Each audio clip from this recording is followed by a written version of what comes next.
Olá, turma, tudo bem? Hoje estamos aqui para mais uma aula e nessa aula iremos fazer algumas correções relacionadas à nossa aula 1 sobre o sistema genital masculino. Na primeira questão diz o seguinte: o esquema abaixo representa os órgãos genitais internos masculino e a bexiga urinária.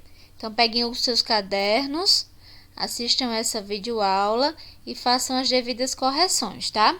Então, nessa imagem, iremos aqui identificar essas numerações.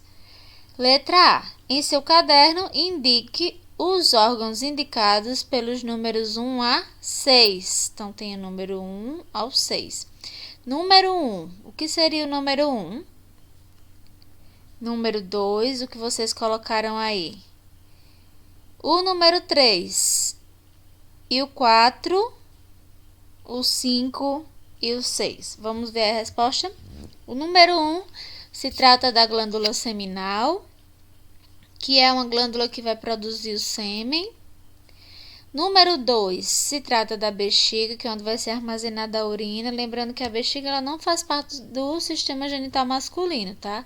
Tá aqui por conta que ela tá próxima e também porque ela é integrada com a uretra, que faz parte tanto do sistema genital masculino e feminino, como também, no caso do masculino, ela também vai servir para a eliminação do sêmen. A terceira, o 3, está representando aí a próstata. A próstata também, assim como a glândula seminal ou vesícula seminal, vai também produzir líquidos que faz parte do sêmen. 4, aqui, ó, a própria uretra. 5, tá mostrando aí o pênis. E 6 mostra o testículo, ok? Letra B. Quais desses órgãos estão relacionados com a produção do sêmen? O que foi que a gente falou? Número 1, testículos. Aliás, os 6 que são os testículos. O 1, que são as glândulas seminais, e a próstata. Tudo isso, todos esses 3 aqui, eles que vão formar o sêmen, que é o líquido que vai sair durante a ejaculação. Primeiro o espermatozoide é produzido no testículo.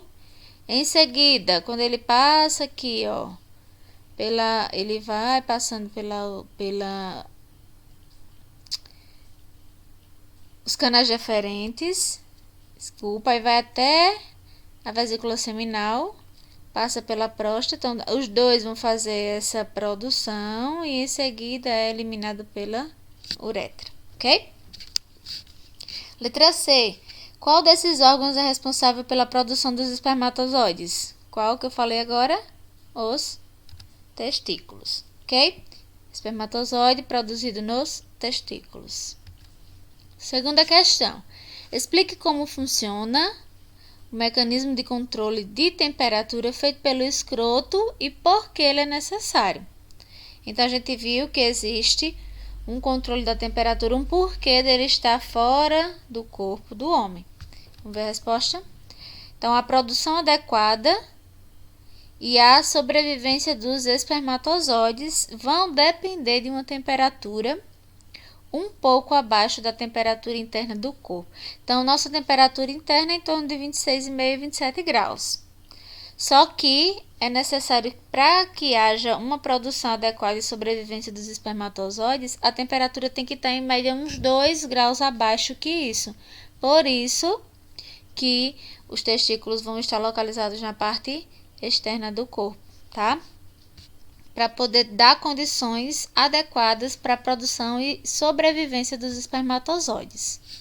Terceiro, explique como ocorre a ereção masculina. Vamos ver aí?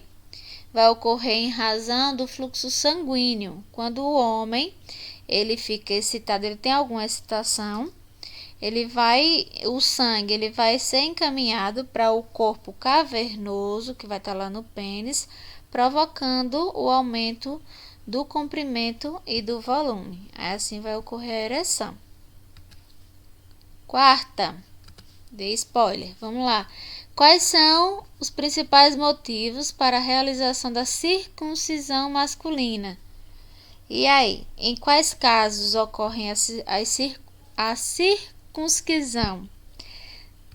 Vamos lá ver? Circuncisão. Então, seriam aí motivos culturais, religiosos, existem em alguns países, em alguns locais, que é por questão cultural e religiosa. Agora, aqui mesmo no Brasil, por exemplo, só é feito em alguns casos para evitar a possibilidade de infecções, porque como fica aquela pele por cima da glande, fica difícil de haver a limpeza.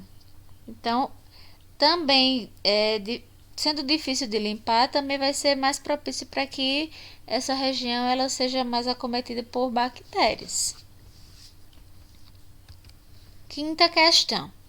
O gráfico a seguir representa dados fictícios da porcentagem de homens com disfunção erétil em função da idade.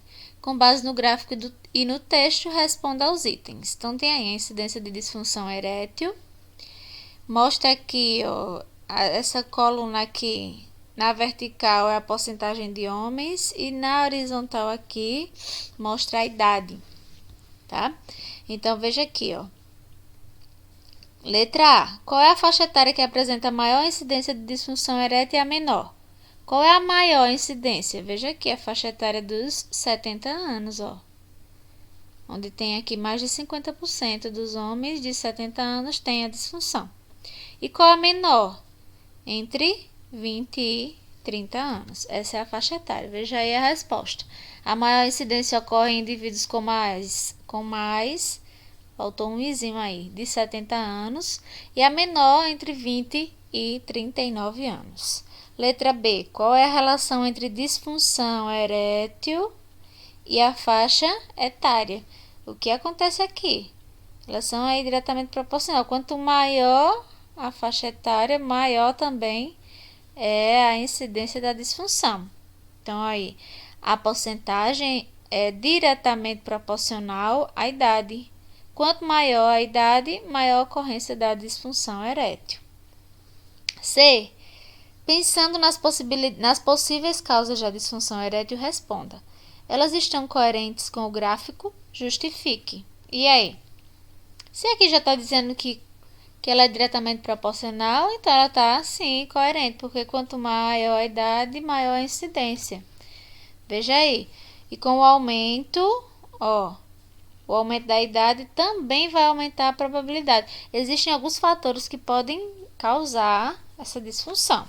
E quanto maior a idade, maior vai ser essas possibilidades, porque vai aumentar aí a probabilidade do indivíduo apresentar problemas com distúrbios hormonais, vasculares, sofrer também consequências de uso de drogas e medicamentos. Então, está aí sim relacionado. Pronto, essa primeira parte aqui fica aqui até eu pedi para vocês na aula 1 responderem até a quinta questão, foi assim? Então, peguem o caderno, corrijam direitinho aí, o que tiver errado vocês fazem a correção, tá? Vou enviar a segunda parte, que é a correção da aula 2, ok? Até mais!